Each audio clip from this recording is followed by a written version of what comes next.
So, g'day people, how you going today? My name is Glenn, and today I'm going to talk about what crikey means. Crikey, do you know what crikey means? Crikey, you don't know? Bloody hell, crikey man. So, in Australia, have you ever heard of Steve Irwin, who sadly passed away in 2006? He actually loved to use, crikey mate, how you going? Crikey, that's a big snake, whoa. Crikey, that crocodile bit my ass. So, he uses that, crikey, as an explanation of astonishment. Like you're astonished. You go to a store, you buy something, and it's really big. You buy a big bag, you're going, crikey, that bag is big. But Steve Irwin, he'd usually say, crikey, that snake is very beautiful. I'm going to catch it. Then we'll see if its bite stings.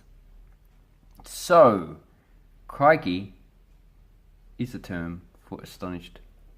Being astonished. Yes. So, where does this term come from? Well, I've tried to look it up, and the only explanation that I've come up with, not me personally, but others, is that it's a contraction of Christ kill me.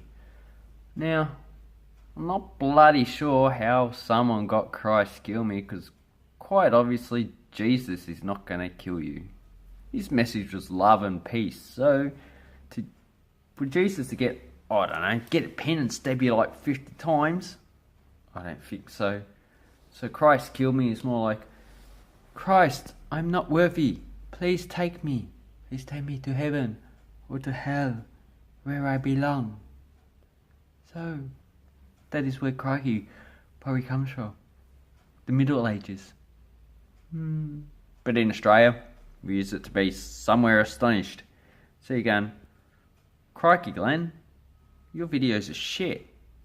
And I'll be going, oh, crikey, they are too, man.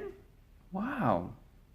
So that's two people who are astonished, one that the videos are shit, and the other person just found out that they are shit. What can you do? So, I hope this inspires you to use the word crikey, because when you're in Australia, you better bloody use it or else you'll be in trouble. Bye.